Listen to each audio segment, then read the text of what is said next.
പ്രിയപ്പെട്ടവരെ, വലിയൊരു അഴിമതിയാണ് ഇവിടെ PSCയിൽ നടക്കുന്നത്. നമുക്കറിയാം, ഈ അഴിമതി നടക്കുന്നത് സാംസ്കാരിക വകുപ്പിന് കീഴിലുള്ള പുരാരേഖ വകുപ്പിന്റെ അസിസ്റ്റന്റ് കൺസർവേഷൻ തസ്തികയിലേക്കാണ് ഈ വലിയ തട്ടിപ്പ് നടക്കുന്നത്. നമുക്കറിയാം, PSCയെ സംബന്ധിച്ചിടത്തോളം അല്ലെങ്കിൽ സ്ഥിരമായി ഏതെങ്കിലും ഒരു തസ്തിക സ്ഥിരപ്പെടുത്തിയാൽ മാത്രമേ PSCക്ക് പരീക്ഷ നടത്താനും നിയമനം നടത്താനും അധികാരമുള്ളൂ. എന്നാൽ ഇന്നിവിടെ ഇന്റർവ്യൂ ചെയ്യുന്ന അസിസ്റ്റന്റ് കൺസർവേഷൻ ഓഫീസർ നിയമപരമായി അതൊരു താൽക്കാലിക തസ്തികയാണ്. അത് 1984 സൃഷ്ടിക്കപ്പെട്ട ഒരു താൽക്കാലിക തസ്തികയാണ്. ആ തസ്തിക ഇതുവരെ സ്ഥിരപ്പെടുത്താത്ത ആ തസ്തികയിലേക്ക് നിയമവിരുദ്ധമായി ചട്ടങ്ങളെ കാറ്റിൽ പറത്തി ഇതുപോലെ പുരാരേഖ വകുപ്പിന്റെ ഡയറക്ടറായിരുന്ന റജികുമാറും ഇന്ന് പരീക്ഷയിൽ പങ്കെടുക്കാൻ വരുന്ന ഉണ്ണിക്കുട്ടന്റെയും ഗൂഢാലോചന ചേർന്നുകൊണ്ട് ഒത്തുകളിച്ചുകൊണ്ട് PSC ചെയർമാൻ അടക്കമുള്ള ആളുകൾ ചേർന്നുകൊണ്ട് ഇവിടെ ഇന്റർവ്യൂ നടക്കാൻ പോവുകയാണ്. ആ ഇന്റർവ്യൂവിൽ പങ്കെടുക്കുന്നതോ ആകപ്പാടെ ഒരേ ഒരാൾ മാത്രമാണ്. എങ്ങനെയാണ് ഒരാൾക്ക് വേണ്ടി ഇവിടെ ഇന്റർവ്യൂ നടക്കുന്നത്? ഇപ്പൊ ഇത് ആദ്യമായിട്ടല്ല. കഴിഞ്ഞ ദിവസം ഹോട്ടൽ മാനേജ്മെന്റ് അസിസ്റ്റന്റ് പ്രൊഫസർ തസ്തികയിലേക്കും ഇന്റർവ്യൂവിൽ പങ്കെടുക്കാൻ അനുവദിക്കപ്പെട്ടത് ഒരാളാണ്. അതിനുശേഷം കയർ ബോർഡിലെ റീജിയണൽ ഓഫീസർ തസ്തികയിലേക്കും ഒരാൾക്ക് മാത്രമാണ് പരീക്ഷയിൽ പങ്കെടുക്കാൻ പറ്റുന്നത്. അങ്ങനെ ഒരാൾക്ക് മാത്രം എങ്ങനെയാണ് പരീക്ഷയിൽ പങ്കെടുക്കാൻ കഴിയുന്നത്? മറ്റുള്ളവരുടെ അവകാശം എങ്ങനെയാണ് നിഷേധിക്കപ്പെടുന്നത് എന്നുള്ളതാണ്. ഇവിടെ ഉണ്ണിക്കുട്ടന് വേണ്ടി എല്ലാ മാനദണ്ഡങ്ങളും കാറ്റിൽ പറത്തിയിരിക്കുകയാണ്. നമുക്കറിയാം, ഇവിടെ ഈ തസ്തികയിൽ പങ്കെടുക്കണമെങ്കിൽ 3 വർഷത്തിൽ കുറയാത്ത പ്രവൃത്തി പരിചയം, അസിസ്റ്റന്റ് കൺസർവേഷൻ ഓഫീസർ തസ്തികയിൽ പ്രവൃത്തി പരിചയം വേണം. അത് ഉണ്ണികൃഷ്ണന് വേണ്ടി മാത്രമാണ്. ഉണ്ണികൃഷ്ണന് വേണ്ടി വഴിവിട്ട് ഇവിടെ സഹായിക്കുന്നതാണ് നമുക്ക് കാണാൻ കഴിയുന്നത്. ഉറപ്പായിട്ട് ഉണ്ണികൃഷ്ണൻ ഈ പറയുന്ന ഇടതുപക്ഷ അനുഭാവിയാണ്. പുരാരേഖ വകുപ്പ് ഡയറക്ടർ രജികുമാറിന്റെ സുഹൃത്തിന്റെ മകനാണ്. 2017 അദ്ദേഹം താൽക്കാലികമായി ഇവിടെ ഈ രജികുമാർ ഇതിനകത്ത് അസിസ്റ്റന്റ് കൺസർവേഷൻ ഓഫീസറായി അദ്ദേഹം കയറുന്നത്.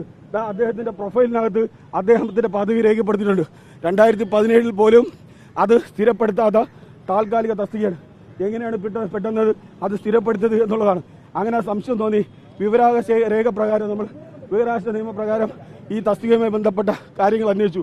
അതിൽ പുരാരേഖ വകുപ്പ് പറയുന്ന മറുപടി എന്ന് പറയുന്നത് ഇത്തരമൊരു തസ്തിക സ്ഥിരപ്പെടുത്തിയായിട്ടുള്ള ഒരു രേഖയും പുരാരേഖ വകുപ്പിനകത്തില്ല എന്ന് സർക്കാരിന്റെ വിവരാവകാശ രേഖ ബോധ്യപ്പെടുത്തുകയാണ്.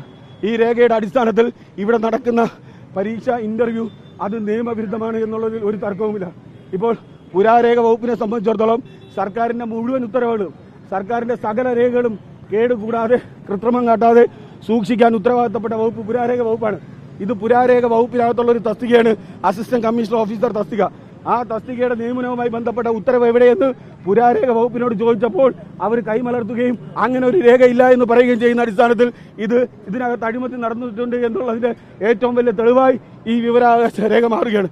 അപ്പോൾ കൺമുന്നിൽ ഒരു അഴിമതി നടക്കുമ്പോൾ എങ്ങനെ യൂത്ത് കോൺഗ്രസ് ചോദിക്കാതിരിക്കും? ഞാൻ ചോദിക്കുന്ന, ഒരു തട്ടിപ്പിലൂടെ ഉണ്ണികൃഷ്ണൻ നിയമനം വാങ്ങിച്ച് പുറത്തു പോയാൽ ആരാണ് അപഹാസ്യരാകുന്നത്? ലക്ഷക്കണക്കിന് വരുന്ന കഷ്ടപ്പെട്ട് പഠിക്കുന്ന വിദ്യാർത്ഥികളെയാണ് പൊട്ടന്മാരാക്കുന്നത്. അത് അനുവദിക്കാൻ പാടില്ല. ഇന്റർവ്യൂ ഇതുവരെ ഉണ്ണികൃഷ്ണനെ കയറ്റാൻ ഞങ്ങൾ അനുവദിച്ചിട്ടില്ല. ഇനിയും 9:30 മണി വരെ നമ്മൾ 9:30 മണിക്കാണ് ഇന്റർവ്യൂ. ഉണ്ണികൃഷ്ണൻ ഇതിനകത്ത് കയറാൻ ഞങ്ങൾ അനുവദിക്കില്ല എന്ന തീരുമാനത്തോടെ തന്നെയാണ് ഉറപ്പായിട്ട് തടയും. കാരണം ഉണ്ണികൃഷ്ണൻ നിയമവിരുദ്ധമായി നേടിയ ഒരു ഉത്തരവ് നിയമവിരുദ്ധമായിട്ടാണ് പരീക്ഷ ചെയ്യുന്നത്. അദ്ദേഹം ഇതിനകത്ത് കടന്നു കയറിയാൽ ഈ നമ്മുടെ നാടിന്റെ മുഴുവൻ സിസ്റ്റത്തെയും മുഴുവൻ ഭരണ സംവിധാനത്തിനെയും കൊഞ്ഞണം കുത്തുന്നതിന് തുല്യമാണ്. അങ്ങനെ തട്ടിപ്പ് നടത്തി ഒരാൾക്ക് എങ്ങനെയാണ് ജോലി നേടാൻ കഴിയുന്നത്? ഈ ഇന്റർവ്യൂ കഴിയുന്നതോടുകൂടി അദ്ദേഹത്തിന് ജോലി ഉറപ്പാകും. അദ്ദേഹത്തിന് കോടതിയിൽ നിന്ന് സ്റ്റേ വാങ്ങിക്കാൻ കഴിയും. അപ്പോൾ ഇന്റർവ്യൂ നടക്കാതിരിക്കുക എന്നുള്ളത് മാത്രമാണ് ഈ തട്ടിപ്പ് തടയാനുള്ള ഏക വഴി. അതുകൊണ്ടാണ് യൂത്ത് കോൺഗ്രസ് ഇവിടെ വന്നത്. ഇപ്പോൾ PSC ചെയർമാൻ വേണമെങ്കിൽ ആക്ഷേപം ഉന്നയിച്ച സമയത്ത് PSC ചെയർമാന്റെ മുന്നിൽ പരാതി പോയിട്ടുണ്ട്. നിങ്ങൾ നടത്തുന്ന ഈ പരീക്ഷ ക്രമവിരുദ്ധമാണ് എന്ന് PSC ചെയർമാനോട് പരാതി പറഞ്ഞിട്ടുണ്ട്, ആക്ഷേപം ഉന്നയിച്ചിട്ടുണ്ട്. PSC ചെയർമാൻ എന്തുകൊണ്ട് ഈ വിവരാവകാശ രേഖ പരിശോധിക്കുന്നില്ല, എന്തുകൊണ്ട് നിർത്തിവെക്കുന്നില്ല? അപ്പോൾ ഉണ്ണികൃഷ്ണന്റെ കയ്യിൽ നിന്ന് കാശ് വാങ്ങിച്ചുകൊണ്ടാണ് PSC ചെയർമാൻ ഇവിടെ നടപടികൾ പൂർത്തീകരിക്കുന്നത്. അങ്ങനെ കക്കൂല് വാങ്ങിച്ച് പ്രവർത്തിക്കുന്ന PSC ചെയർമാനെ ഞങ്ങൾ മുമ്പോട്ട് പോകാൻ അനുവദിക്കാൻ പറ്റില്ല. ഞങ്ങളുടെ ആവശ്യം തട്ടിപ്പ് സംഘങ്ങളായ ഈ പറയുന്ന പുരാരേഖ വകുപ്പ് ഡയറക്ടറായ റജിമോനെയും ഈ ഉണ്ണികൃഷ്ണനെയും അതുപോലെ തന്നെ ഇതിനകത്തിരിക്കുന്ന PSC ചെയർമാനെയും അറസ്റ്റ് ചെയ്ത് നടപടികൾ സ്വീകരിക്കുക എന്നുള്ളതാണ് ഞങ്ങൾക്ക് പറയാനുള്ളത്. ഇതിനേക്കാൾ വലിയൊരു തെളിവ്, ഈ വിവരാവകാശ രേഖയെ വെല്ലുന്നൊരു തെളിവ് മുമ്പോട്ടില്ല. ഞാൻ നേരത്തെ പറഞ്ഞതുപോലെ ഇവിടെ സമാനമായ രീതിയിൽ ഇത് 3ാമത്തെ പരീക്ഷാ തട്ടിപ്പാണ്. ഒരാൾക്ക് വേണ്ടി മാത്രം എന്തിനാണ് പരീക്ഷ നടത്തുന്നത്? ആ ഇന്റർവ്യൂ നടത്തേണ്ട ഒരു കാര്യമില്ലല്ലോ. അദ്ദേഹത്തിന് നേരിട്ട് നിയമനം നൽകാലോ. നോക്കൂ, പുരാരേഖ വകുപ്പ് യോഗ്യനായ ആളിന്റെ യോഗ്യത എന്ന് പറയുന്നത് 5 വർഷം ഇതിനു മുമ്പേ താൽക്കാലിക ജീവനക്കാരനായിരുന്ന ആൾക്കാണ് പുരാരേഖ വകുപ്പിൽ ഷോർട്ട് ലിസ്റ്റിൽ വരുന്നത്. അതിനുശേഷം കയർഫെഡ് ഈ പറയുന്ന റാങ്ക് ലിസ്റ്റിൽ ഉൾപ്പെട്ട ആള് അവിടെ താൽക്കാലികമായി ജോലി ചെയ്യുന്ന ആളാണ്. അദ്ദേഹത്തിന് മാത്രമാണ് ഇന്റർവ്യൂവിൽ പങ്കെടുക്കാൻ കഴിയുന്നത്.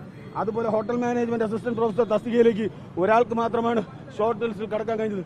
അത്തരത്തിൽ ഇതുപോലെ ഇഷ്ടപ്പെട്ടവരെ മാത്രം നിയമിക്കുന്നതിന് വേണ്ടി സകല ചട്ടങ്ങളെയും നിയമങ്ങളെയും കാറ്റിൽ പറത്തി മുമ്പോട്ട് പോകുന്ന ആ വ്യവസ്ഥിതിക്കെതിരെയാണ് യൂത്ത് കോൺഗ്രസ് ശക്തമായി പോരാട്ടം നടന്നത്.